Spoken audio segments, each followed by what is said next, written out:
Ce soir, nous voulons aborder, je vais juste vous préparer pour notre séminaire qui commence demain. Et le thème de notre séminaire, nous l'avons intitulé « Ton Dieu ordonne que tu sois fécond ». Dis à quelqu'un, ton Dieu ordonne que tu sois fécond. Non, je n'entends pas. Dis avec moi, mon Dieu ordonne que je sois fécond.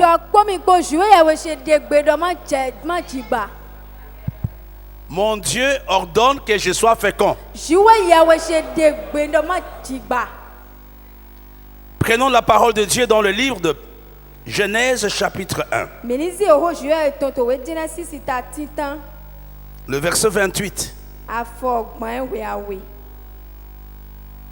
Genèse chapitre 1 verset 28, il y a des paroles très fortes que le Seigneur prononce.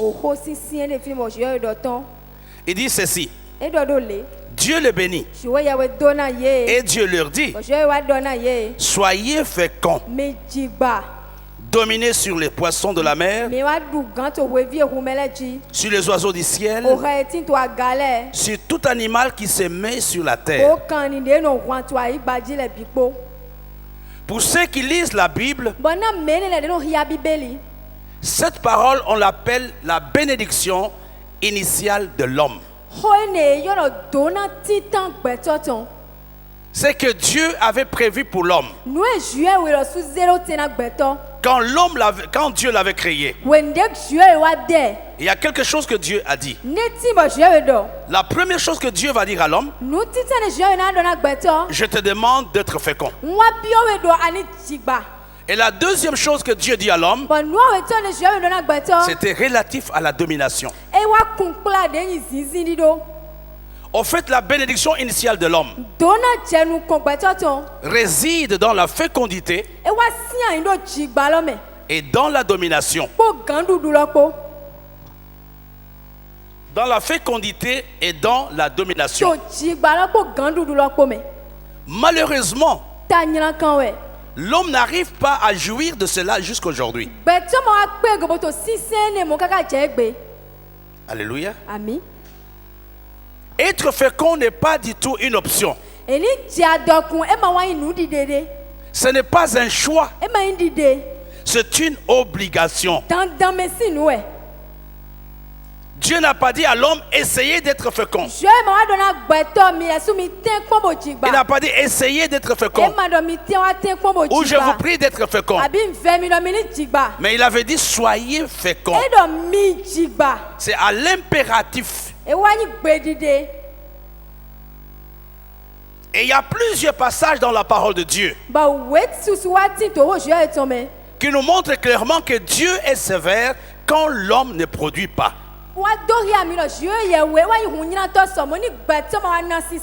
Quand l'homme est stérile, quand l'homme ne produit pas, cela ne réjouit pas le cœur de Dieu. Dans le livre d'Ésaïe, il en parle. Et le Seigneur lui-même aussi reprend le même exemple dans le livre de Genèse, plutôt de Jean 15, où il dit que quand un arbre ne porte pas de fruits, on les coupe et on les jette. Alléluia. Et vous comprenez notre obligation cette nuit, ou pendant le séminaire, c'est de dire à Dieu: Seigneur, je veux être fécond. Alléluia. Seigneur, je veux être fécond. Il y a quelques jours, quelque part, je disais: personne ne peut être fécond s'il ne prend pas conscience qu'il est stérile. Personne ne peut changer sa condition pendant ces quelques jours. Si toi et moi, on ne réalise pas que nous ne sommes pas féconds. Alléluia. Amen. La Bible nous dit que Dieu a dit à l'homme d'être fécond. Mais ce qui est terrible, ce qui est grave même d'ailleurs, c'est de voir que toutes les mères d'Israël, toutes les femmes de patriarches étaient stériles. Il y a une contradiction entre ce que Dieu avait dit à l'homme et avec ce que ces mamans ont vécu. Avant de venir, j'ai relevé quelques points. Toutes les mères d'Israël étaient stériles. Mais la bonne nouvelle, que ces femmes ne sont pas mortes stériles. Elles ont pu produire. Et je te dis aussi que tu ne vas pas mourir stérile. Tu produiras. Ça signifie que l'homme a le pouvoir, l'homme a la capacité de vaincre la stérilité. Et c'est à toi de le désirer. C'est à toi de le dire à Dieu. La situation que j'ai n'est pas une situation normale. Je suis en train de vivre une situation normale. Dieu est capable de te répondre. Dieu est capable de t'exaucer. Je disais que j'ai pris quelques exemples dans la parole de Dieu. Le premier exemple se trouve dans le livre de Genèse, au chapitre 11, le verset 30. Sarai était stérile. Elle n'avait point d'enfant. Sarah était stérile, elle n'avait pas d'enfant. Et pourtant, la parole de Dieu ou la promesse de Dieu avait dit qu'il fallait que nous soyons féconds. Mais ici, nous voyons que Sarah était stérile. Ce n'est pas ma parole. C'est la Bible qui nous le dit. Que Sarah était stérile. Et un deuxième exemple, c'est dans le livre de Genèse, au chapitre 25, verset 21. Prenez ces exemples parce qu'ils vont nous aider à trouver les outils que nous pouvons utiliser pendant les séminaires.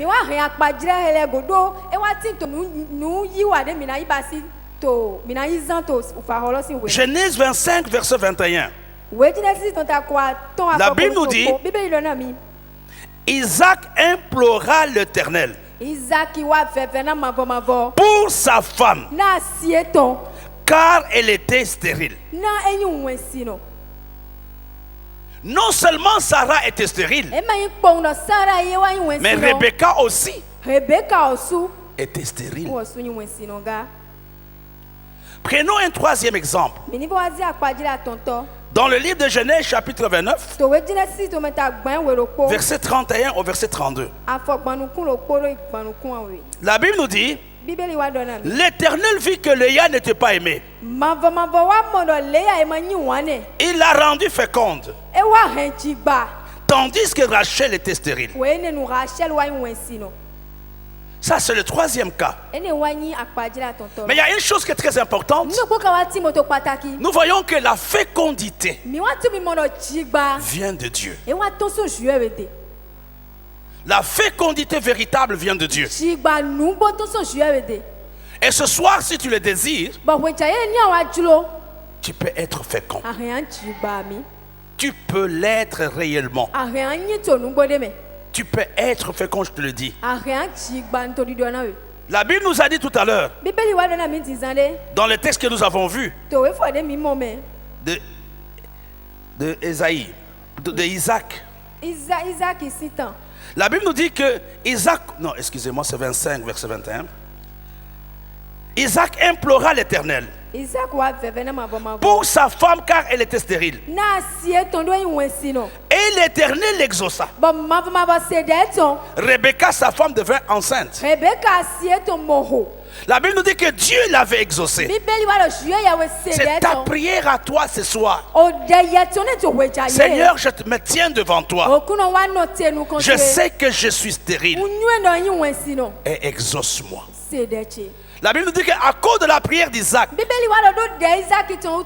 Rebecca était devenue enceinte. À la fin de la réunion, tu peux être enceinte de quelque chose d'extraordinaire que Dieu peut faire pour toi.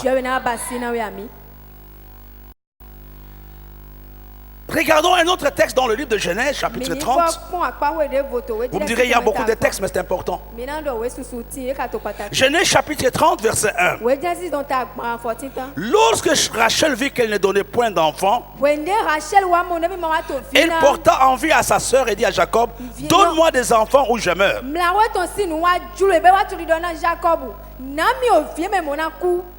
Rachel aussi était stérile. Mes frères et sœurs, il n'y a aucune vertu dans la stérilité. La stérilité peut te faire manquer le ciel. La stérilité peut t'amener à pécher. Elle a commencé à la convoiter. Elle a commencé à dire non, si moi j'étais à sa place. Et vous comprenez notre prière ou la vision de ce séminaire. Que chacun se positionne par rapport à cette parole de Dieu. Suis-je fécond ou pas? Est-ce que mon ministère produit ou pas? Ma vie chrétienne produit ou pas? Mes relations produisent ou pas? Le tout n'est pas d'avoir quelque chose. J'ai expliqué la stérilité, c'est voir sans avoir. La stérilité, c'est voir sans avoir. Il y a des choses que tu vois, mais qui ne sont jamais dans ta vie. Il y a plusieurs façons d'expliquer la stérilité. Peut-être demain je donnerai les explications. Prenons un autre cas. Dans le livre de 1 Samuel, chapitre 1, verset 11. 1 Samuel, chapitre 11, verset 6.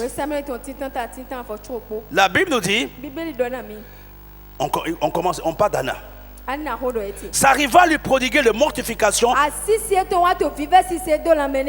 pour l'apporter à sûreté de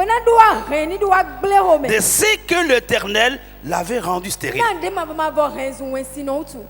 Et si nous parlons de la stérilité d'Anne, ce n'est pas le diable qui l'avait rendu stérile. La Bible nous dit que c'était Dieu lui-même qui avait fait en sorte que Anne ne puisse pas produire. Il y a des types de stérilité qu'un homme peut connaître dans sa vie, dans son ministère, que Dieu permet. Toute stérilité ne vient pas du diable. Il y a des stérilités que Dieu permet pour que l'homme apprenne à les chercher, pour que l'homme dépende de lui, pour que l'homme ne s'attribue pas la gloire, pour que l'homme dise je m'arrête par ici, je t'abandonne ma situation. C'est toi qui peux le faire maintenant. Donc nous voyons clairement ici que Anne était stérile. Elle était stérile pourquoi? C'était Dieu qui l'avait rendue stérile. Nous y arriverons demain. Et le dernier cas, c'est la stérilité d'Élisabeth.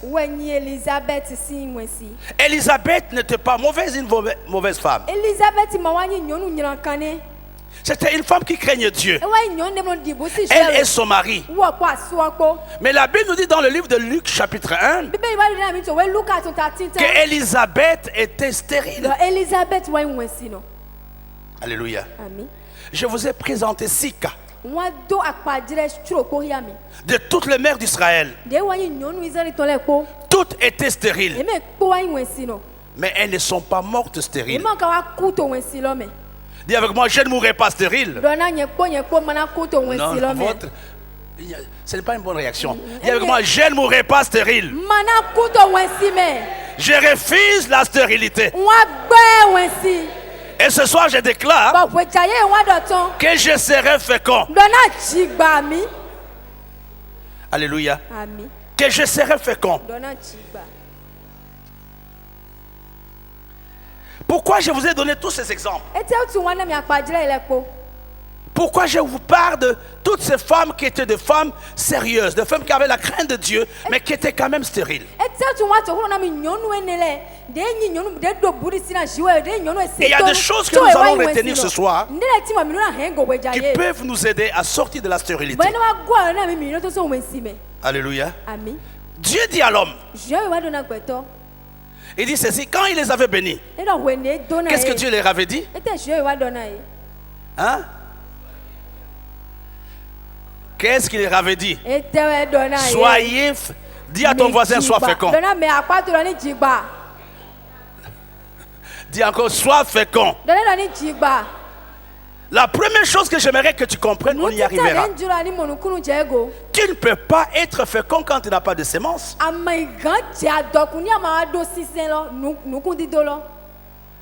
Alléluia. Une femme peut prier.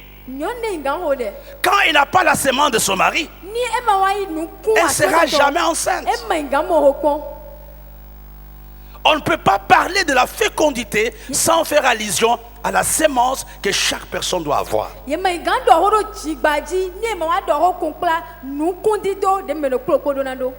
En d'autres termes, Dieu leur disait tout simplement, portez des semences. Et amenez ces semences à se fructifier. Et plusieurs chrétiens sont pauvres dans les semences. Quelle semence as-tu pour tel dossier? Et c'est un grand problème. Je prie pour la fécondité. Je prends un exemple terre à terre que vous connaissez bien. Un homme et sa femme disent, nous n'allons pas nous toucher. Mais nous voulons que Dieu fasse un miracle. Qu'on ait un enfant.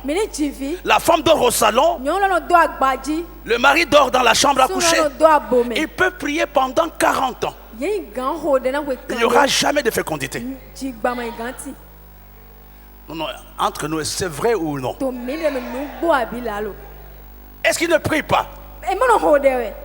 Ils prient. Ils ont la crainte de Dieu. Mais il y a une condition qui n'est pas réunie. Vous n'allez jamais être fécond si vous n'avez pas de semences. Et on ne mange pas la sémence. La sémence, Dieu nous la donne pour la mettre quelque part.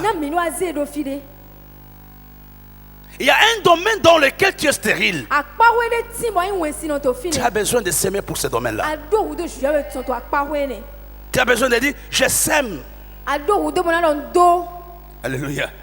Ça n'a rien à faire avec les données. Je suis en train de vous parler clairement. Et vous savez pourquoi les chrétiens ont des problèmes pour l'argent? Parce que je vais vous montrer quelque chose. Ça m'arrive seulement, nous allons revenir dans notre message tout à l'heure. Il n'y a pas très longtemps que le Seigneur m'a montré ça quand j'ai prié. Regardons ensemble dans le livre de 2 Corinthiens chapitre 9. Et vous serez surpris de voir ce passage. 2 Corinthiens chapitre 9 verset 10. Quelqu'un peut m'aider? Ou toute l'église peut lire. 2 Corinthiens chapitre 9 verset 10.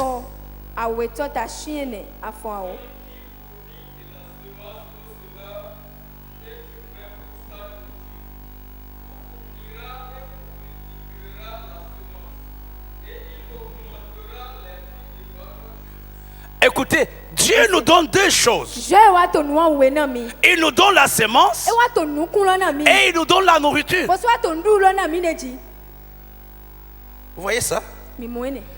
Frère, reprends encore. Regardez dans la Bible.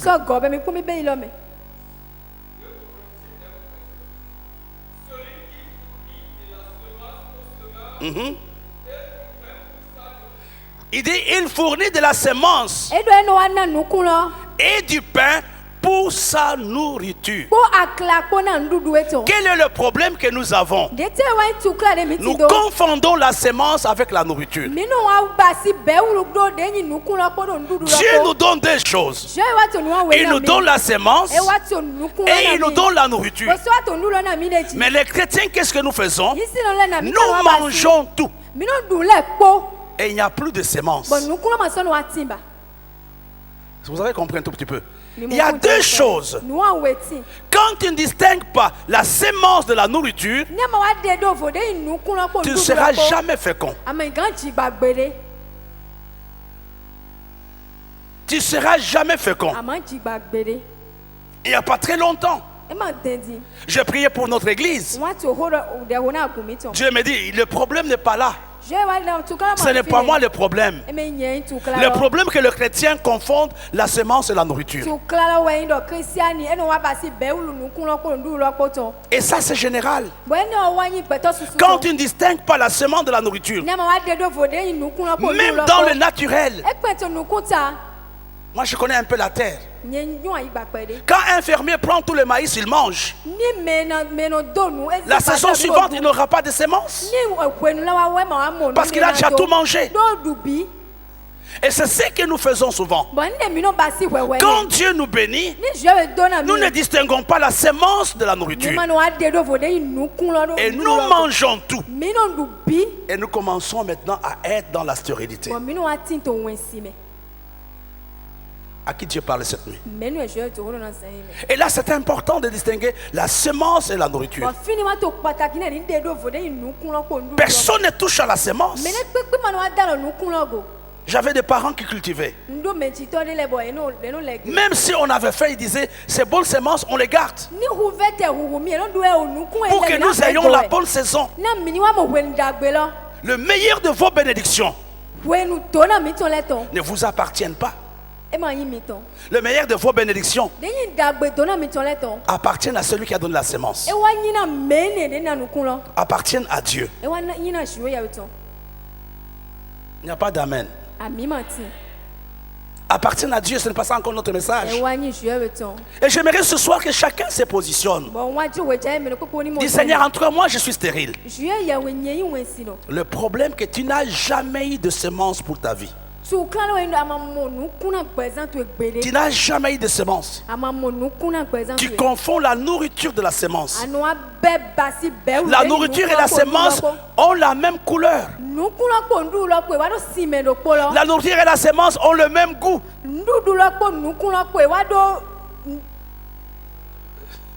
C'est pas vrai? Je pose la question si c'est vrai ou pas. C'est vrai ou pas? La semence et la nourriture ont la même couleur. Ils ont le même goût. Et brillent de la même façon. S'il n'y a pas une discipline personnelle, tu ne sauras jamais s'aimer. Revenons à notre message de cette nuit. Nous avons vu que toutes les mères d'Israël étaient stériles. Mais elles ne sont pas mortes stériles. Nous avons la possibilité, mes frères et sœurs, quand nous prenons Dieu au mot, de sortir de la stérilité. Qu'est-ce qui s'était passé pour Sarah? Regardons ensemble dans le livre de Romains, je crois. Dans le livre de Romains, on parle clairement de Sarah. On la reconnaît comme étant stérile.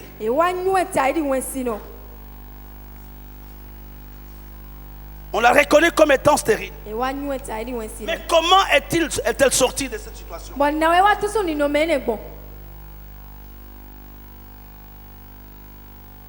C'est ce que je voudrais vous montrer. Allons, excusez-moi, Hébreux chapitre 11, verset 11. Hébreux 11, verset 11.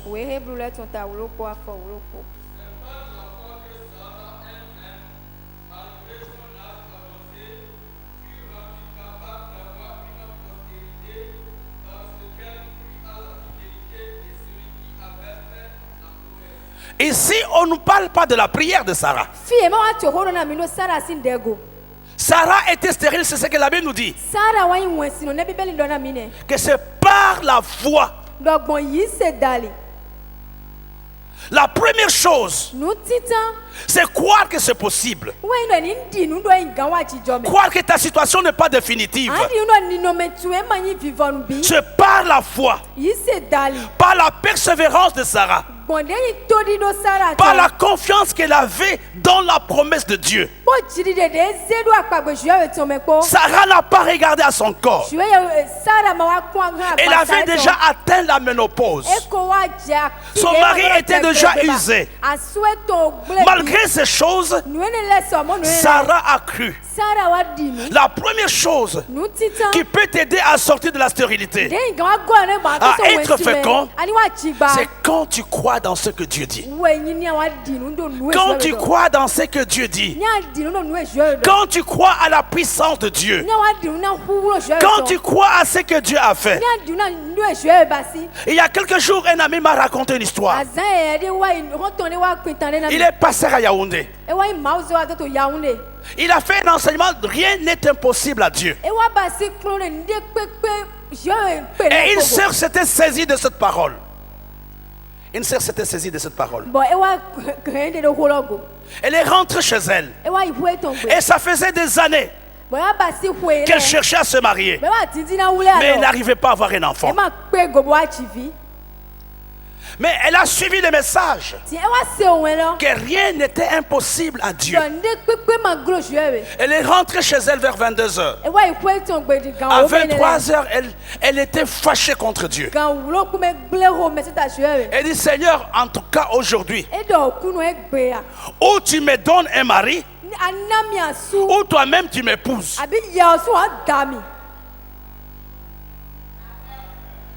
Elle a dit, ou tu me donnes un mari ou tu m'épouses. Elle a commencé à crier. Elle a commencé à crier que je suis fatiguée avec les célibats. J'aimerais que quelque chose arrive. La prière était simple. Donne-moi un mari ou toi-même tu m'épouses. À 3h du matin, un frère est venu chez elle. Alléluia. Un frère est venu chez elle. Elle a klaxonné, le gardien a ouvert.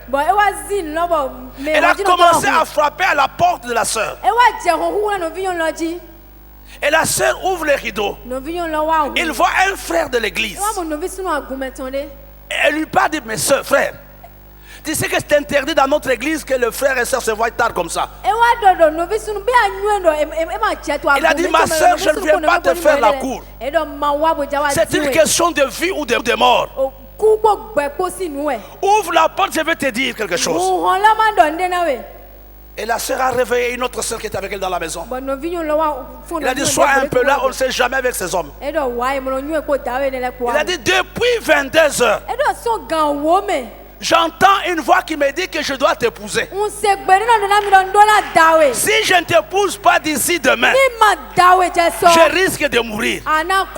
Même quand je dors, je vois une machette sur le lit. Ma sœur, je suis venu te demander en mariage. Il a dit, on demande jamais une femme à 3h du matin. Il a dit, ma soeur accepte.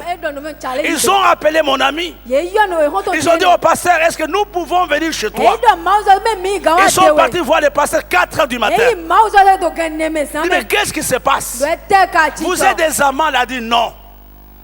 Ils n'étaient pas des amants. Mais tous travaillaient à côté du pasteur. Il dit, mais vous venez d'où?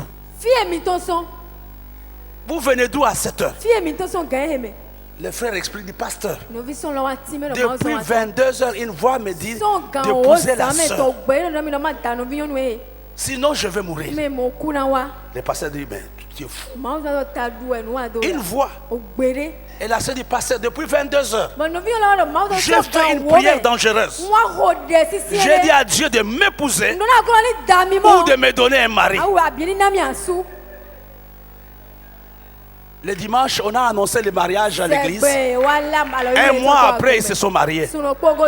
C'est par la foi que tu peux vaincre la stérilité. C'est par la foi. La Bible nous dit que Sarah était déjà usée. C'est par la foi.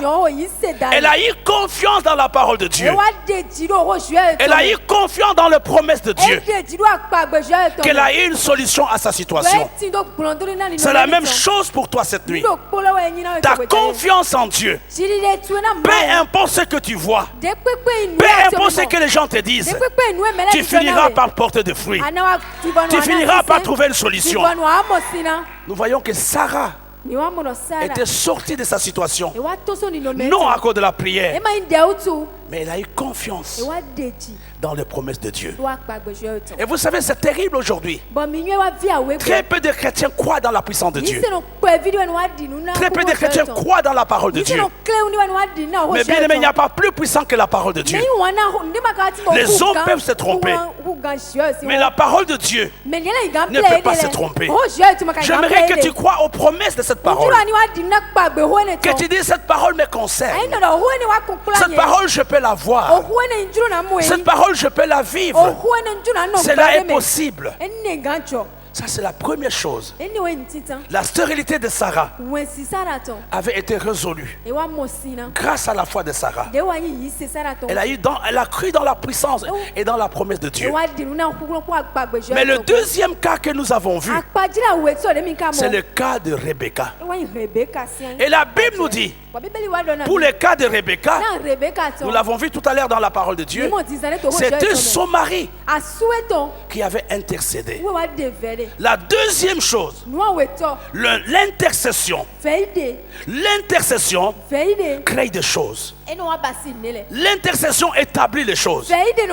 C'est grâce à la prière d'Isaac que sa femme était devenue enceinte. C'est lui qui a prié. C'est lui qui a fait le fardeau. Nous voulons créer les âmes dans l'église. Nous voulons créer les âmes dans l'église. Nous devons avoir les intercesseurs. Nous devons avoir des gens qui s'engagent. Qui disent, Seigneur, ôte-moi la vie. Si tel ne se convertit pas. Ce soir, Seigneur, j'aimerais que les hommes et les femmes viennent. J'aimerais, Seigneur, prier pour cette nation. Que nous ayons beaucoup de chrétiens dans cette nation. C'est la prière d'Isaac qui avait amené sa femme Rebecca à avoir un enfant. C'est la même chose pour toi cette nuit. C'est par ta prière. Il y a des choses que tu n'as pas. Il y a des choses que tu désires. Il y a des choses que tu aimerais avoir. C'est par la prière. La prière du juste a une grande efficacité. La sécheresse en Israël était résolue grâce à la prière d'Élie. Je dis à quelqu'un ce soir, par la prière que tu vas faire pendant ces 3 derniers mois, tu vas établir des choses dans l'église, dans ton ministère, dans ta vie. Il y a des choses que tu ne vois pas. Dieu n'entend pas le langage de plainte. Dieu n'écoute pas le langage de lamentation. Mais Dieu écoute le langage de la foi. Par la prière que nous allons faire, par la prière que tu feras, Dieu peut te donner. Tu peux enfanter. Tu peux avoir des choses que tu cherches, que tu n'as pas encore eu. Dieu est capable de te les donner ce soir. J'aimerais que chacun, mes bien-aimés, pendant quelques minutes, que tu puisses baisser la tête. Là où tu es, il y a un domaine précis de ta vie dans lequel il n'y a pas de résultat. Il y a un domaine qui t'est battu. Il n'y a pas de résultat. Il n'y a pas de résultat. Il n'y a pas de résultat. Il n'y a pas de résultat. Mais Dieu ne peut pas me donner un tel message s'il n'était pas utile à l'église. J'aimerais que toi, là où tu es, par ta foi, que tu revendiques quelque chose, que tu réclames quelque chose à ton Dieu. Seigneur, voilà ce que je te demande. Voilà ce que j'aimerais avoir ici à l'EBC. Voilà ce que j'aimerais avoir dans cette nation. Au nom de Jésus, prie ensemble 1 minute. J'aimerais que chacun prie maintenant. J'aimerais que tu cries. Dis, Seigneur, j'arrête ce soir. J'arrête ce soir. J'arrête ce soir. La stérilité dans ma vie. La stérilité dans mon mariage. La stérilité dans mon ministère. Seigneur, il y a des choses que j'aimerais avoir. Prie mon frère, ouvre la bouche. Ouvre la bouche. Condamne la stérilité. Je ne te demande pas de m'écrire, je te demande de prier. La stérilité n'est pas une bonne affaire. La stérilité n'est pas une bonne affaire. Dis avec moi, Seigneur. Dis avec moi, Seigneur. Dis Seigneur. Seigneur. Ce soir, je maudis la stérilité. Je maudis la stérilité sur toutes ses formes. Dans l'église, dans ma famille, dans mon ministère, dans mon corps. Seigneur, je reconnais que je suis stérile. Mais ce soir, je te demande que tu libères l'onction de la fécondité. Comme tu l'avais dit. Comme tu l'avais dit, j'ai besoin de la fécondité. Au nom de Jésus. Commence à prier maintenant. Au nom de Jésus. Asseyez-vous s'il vous plaît. Regardons un troisième cas, on va terminer bientôt. Le troisième cas est très important. Je sais que quelqu'un en a besoin ce soir. Regardons dans Genèse chapitre 29. Verset 30 jusqu'au verset 32. La Bible nous dit, Jacob alla aussi vers Rachel, qu'il aimait plus que Léa. Il servit encore chez Laban pendant 7 nouvelles années. L'Éternel vit que Léa n'était pas aimée. Il l'a rendue féconde. Écoutez, la fécondité de Sarah était une conséquence de quoi? C'était une conséquence de sa foi. Et la fécondité de Rachel, plutôt de Rebecca, c'était l'intercession de son mari. Mais dans le troisième cas, il n'y a ni foi, ni intercession. C'était seulement la compassion de Dieu. C'était la compassion de Dieu. C'est lui-même Dieu qui décide. J'aimerais que Dieu décide pour toi ce soir. Il dit quand il a vu que Léa n'était pas aimée, quand il a vu que tu souffres, quand il a vu que tu n'as pas ceci, que Dieu t'exauce cette nuit. C'est Dieu lui-même qui avait pris la décision. Ce n'était pas Léa. C'est Dieu qui l'a vu. Que Dieu te voie ce soir. Là où tu es. Que Dieu te voie ce soir. Le premier cas, c'est notre foi. Notre foi peut nous aider à sortir de la stérilité. Le deuxième cas, c'est l'intercession. La prière de la foi. Le troisième cas, la compassion et la miséricorde de Dieu. J'aimerais ce soir, mon frère, que tu te tiennes. Lève-toi maintenant. Présente ta situation à Dieu. Dis, Seigneur, regarde. Peut-être je n'ai pas de foi. Peut-être je ne sais pas prier, mais je ne regarde qu'à toi. Agis dans ma situation. Au nom de Jésus, prions ensemble. J'aimerais que tu pries, mon frère. J'aimerais que tu pries ce soir. J'aimerais que tu pleures devant Dieu. J'aimerais que tu pleures devant Dieu. Il y a un domaine que tu connais où il n'y a pas de résultat. Il y a un domaine que tu connais où rien ne marche. Appelle ton Dieu ce soir. Dis, regarde-moi. Je suis au chômage. Mon diplôme est stérile. Regarde-moi. Il y a des choses que je n'ai pas. Mais papa, regarde-moi. Ne me laisse pas regarder, rentrer tel que j'ai. Commence à prier, mon frère. Commence à prier ce soir. Pleure devant Dieu. Pleure devant Dieu. Appelle Dieu pour la nation. Appelle Dieu pour les baisser. Appelle Dieu pour ta famille. Dis Seigneur, je suis stérile, mais je me tiens devant toi. J'ai besoin de toi. J'ai besoin de toi. J'ai besoin de toi. Tu l'avais fait pour Rachel. Tu l'avais fait pour Léa. Fais-le aussi pour moi. Fais-le pour moi. Fais-le pour moi. Fais-le pour moi. Fais-le pour moi. J'ai besoin d'un témoignage. J'ai besoin d'un témoignage. J'ai besoin d'un témoignage. Au nom de Jésus. Asseyez-vous s'il vous plaît. Je vais vous donner les 3 derniers cas. Nous allons continuer demain. Mais dans le livre de Genèse chapitre 30, vous allez voir que le cas de Rachel était totalement différent de 3 premiers cas. Dans le premier cas, c'était la foi. Dans le deuxième cas, c'était l'intercession. Dans le troisième cas, c'était la compassion de Dieu. Dans le quatrième cas, c'était la soif, la soif qui a mené Rachel à dire « Je ne veux plus de cette situation ». Et dit à son mari « Donne-moi un enfant ou je meurs ». Il y a des situations, mes bien-aimés, comme le cas de la sœur dont je vous ai parlé. Elle était arrivée au bout. Elle était arrivée au bout. Alléluia. Elle était arrivée au bout. Notre mentor avec l'évêque Josué nous a donné un témoignage qui le concernait. Il y a une année où il passait par une grande sécheresse. Financièrement. C'était après la grande crise des États-Unis d'Amérique. Il n'y avait plus à manger.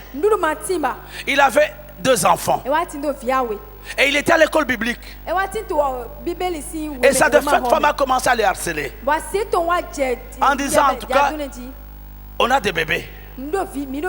Il faut que tu donnes l'argent. Il lui a dit non, toi tout ce que je te demande, toi mets des casseroles sur le feu.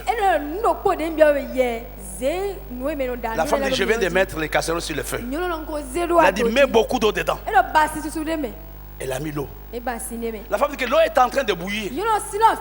Elle a dit dresse la table. Dresse la table pour 3 grandes personnes et 2 petits enfants. Sa femme a dit mais je n'ai pas encore fini la cuisine, on n'a même pas commencé. Il a dit non, je te demande de dresser.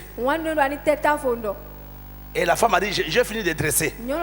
Elle a dit viens, on s'assoit. Il a dit mais il a dit tu as oublié de mettre de plats. La femme a dit que le repas n'est pas encore prêt. Il a dit non, mets les plats. Et la femme a obéi, elle s'est assise. Elle a regardé son mari qui était. Je crois quelque chose. Est-ce que tu as bu quelque chose? Il a dit non, je suis normal. Et puis il a dit bon, bénissons Dieu. La femme a dit que je ne bénis pas Dieu. Il dit bénissons Dieu. Et maman Faye a commencé à bénir Dieu. Et pendant ce temps, au portail, quelqu'un sonnait. Quelqu'un klaxonnait. C'était l'ancien camarade de Charles. Qui klaxonnait, il y a longtemps qu'il les avait vus. C'était un fermier. Quand ils ont ouvert, c'était une camionnette. Il y avait tous les produits possibles. Il y avait la viande, il y avait le poulet, il y avait les histoires. Il a dit on allait être 3. Prends rapidement, mets dans la casserole et on va manger au fur et à mesure. Il y a des situations, mes bien-aimés, où vous exprimez à Dieu que vous n'êtes pas content de la situation dans laquelle vous êtes. Que ma situation n'est pas normale. Rachel a pleuré. Elle dit à son mari, donne-moi un enfant ou je meurs. C'est grâce à cette foi-là, à ces sentiments de désespoir, mais en comptant sur la grâce de Dieu, que quelque chose peut arriver dans ta vie. Et le 5e cas, on n'a pas le temps de voir tout cela en détail. C'est la stérilité d'Anne. Anne aussi était stérile. Mais elle a prié pendant plusieurs années. Non seulement elle priait, mais son mari aussi. Plutôt sa rivale s'est moquée d'elle. Mais qu'est-ce que Anne avait fait? Anne avait fait un vœu à Dieu. Elle a dit, si tu me donnes un enfant, je te le prêterai. Et vous comprenez, il y a des situations dans nos vies qui ne bougent pas, qui ne changent pas. Dieu veut que nous bâtissions des hôtels. Dieu veut que nous offrions quelque chose de valeureux à Dieu. En disant, ça je fais parce que je veux avoir un mariage. Ça je fais. J'ai un de mes pasteurs que l'évêque Josué connaît, même maman Chantal, le passé boulot. Il paye sa dîme de 30%. Il avait commencé à payer sa dîme de 30% il y a quelques années. Et je lui dis, mais pourquoi tu payes? Il a dit, je paye pour que tous mes enfants finissent l'université.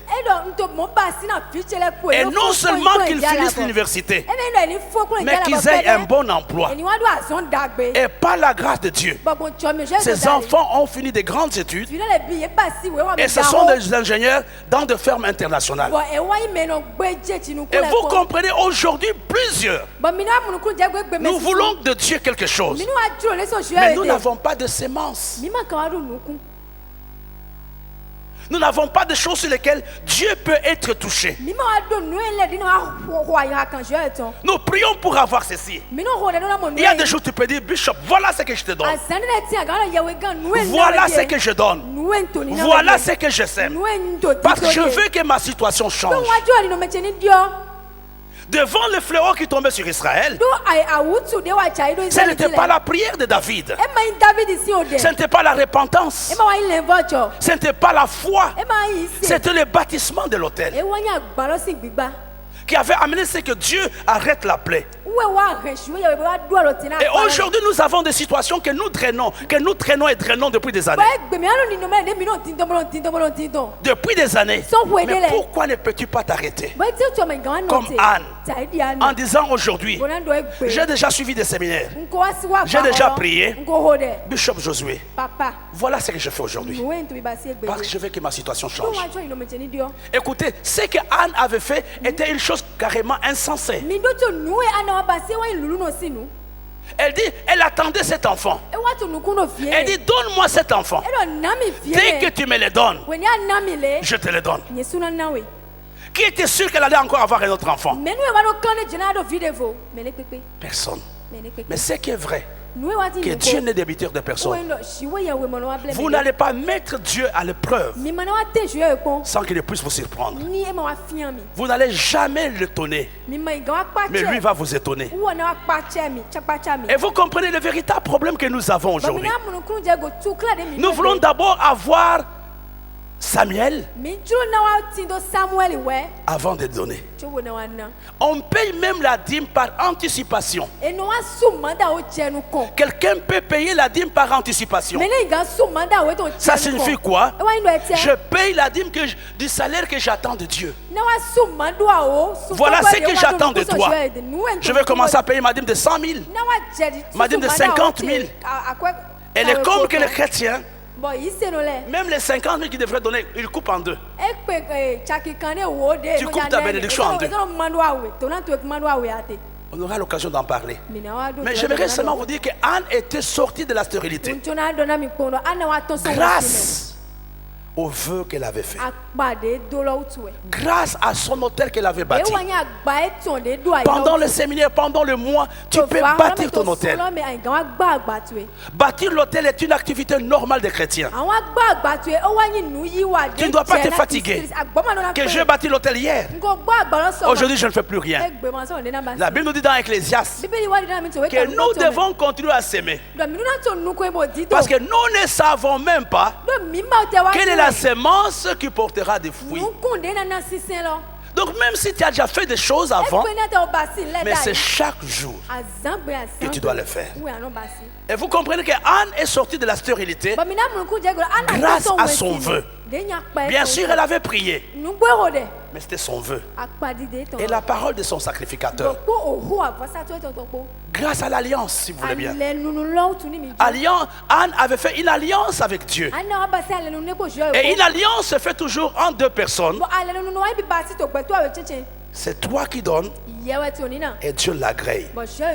Premier moyen de sortir de la stérilité, c'est la foi. Deuxième, l'intercession. Troisième, la compassion de Dieu lui-même. Quatrième, c'est la soif de voir sa situation changer. Le cinquième, l'alliance ou le vœu que je fais peut m'aider à sortir de la stérilité. Le dernier point, je termine par là, c'est la stérilité d'Élisabeth. Élisabeth n'était pas concernée par les 3 premiers cas, les 5 premiers cas. Ce n'était ni la foi, ni l'intercession. Elle n'était pas concernée par toutes ces choses. Mais elle, Dieu a donné un autre moyen. Quel était le moyen? C'était le sérieux dans la chose de Dieu. Notre sérieux dans le ministère. Notre sérieux dans l'église. Notre façon de servir. Notre façon de faire les choses peut nous aider. Dimanche, j'ai prêché à l'église à Douala. Je disais, regardez mes bien-aimés. Regardez mes bien-aimés, les cas de Mardoché. Quand vous lisez dans Esther chapitre 10, vous allez voir que Mardoché était un homme qui a expérimenté la grandeur. C'était un homme le plus important après le roi Assyrus. Mais pourquoi? La première chose, Mardoché était un homme d'un bon cœur. Elle a gardé Esther. Elle a aussi dénoncé le coup d'État. Et la deuxième chose, Mardoché a servi avec des intérêts. Tout ce qu'elle faisait, ce n'était pas pour lui. C'était pour les autres. Mes frères et sœurs, quand votre façon de servir Dieu, de servir les autres, changera dans l'église, il y a des choses que Dieu fera pour vous sans que vous ne puissiez le demander. Il y a des choses qui ne viendront jamais si Dieu ne voit pas votre stabilité, si Dieu ne voit pas votre sérieux. Il y a des choses auxquelles vous allez soupirer, mais que vous n'aurez pas. La Bible nous dit que Dieu donne du pain à qui? À ses bien-aimés. Tandis que les autres se lèvent tôt, sans fécondité. Notre sérieux dans la maison de Dieu, notre stabilité, notre façon de servir les autres, de servir notre Père, ces choses-là peuvent décanter votre situation. J'ai mis devant vous cette nuit 6 grandes colonnes de prière pour sortir de votre situation. La première chose, notre foi. La deuxième, c'est la prière. La 5e chose, je vous ai parlé de bâtir l'autel. Et la dernière chose, c'est le sérieux ou la consécration. J'aimerais que le groupe de louange nous donne un chant, que le groupe de louange nous donne un cœur avant de prier. Et pendant que le groupe de louange nous donne un chant, que chacun mette sa stérilité devant Dieu. Que chacun se tienne devant Dieu et dise, Seigneur, je suis stérile. Ça fait des années que je suis dans la foi. Ma situation n'a pas changé. J'aimerais que tu sois comme Sarah. Ne regarde pas. Tu as déjà suivi beaucoup de prédications. Mais ce soir, j'aimerais seulement t'encourager à dire à Dieu, je veux te mettre à l'épreuve. Je vais te mettre à l'épreuve cette nuit. Je vais te mettre à l'épreuve cette nuit. Je te fais confiance, Seigneur. Donne-moi un esprit de prière. Si Dieu t'amène à bâtir l'autel, fais-le. Si Dieu t'amène à faire du bien dans cette communauté, fais-le. S'il y a une repentance que tu dois faire par rapport à ton service, fais-le. Fais-le. La stérilité n'est pas définitive. La stérilité n'est pas définitive. Nous pouvons la vaincre. Nous pouvons la vaincre. Nous allons chanter avec le groupe avant de prier. Anne avait un besoin. Sarah avait un besoin. Rebecca avait un besoin. Rachel avait un besoin. Mais Dieu les avait exaucés. Et la Bible nous dit que Dieu ne fait exception de personne. Présente ta situation à Dieu. Dis, Seigneur, il y a un domaine dans lequel je suis pauvre.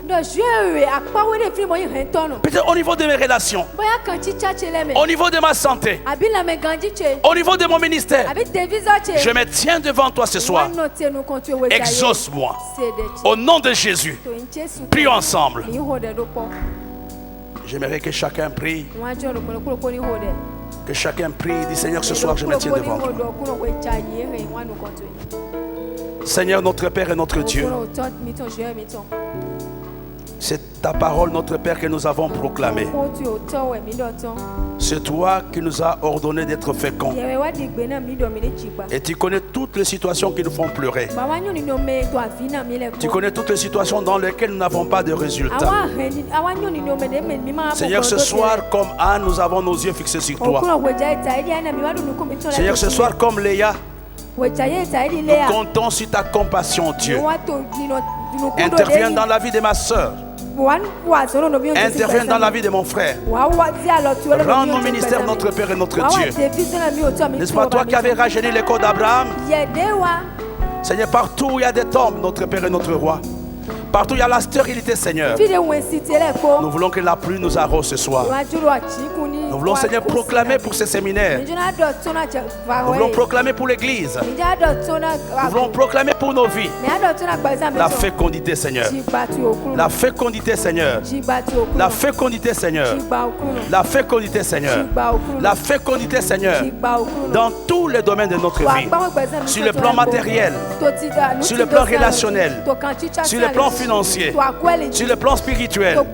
La fécondité de notre Père. Au nom de Jésus. Continue à bénir Dieu. Continue à prier. Pour toi,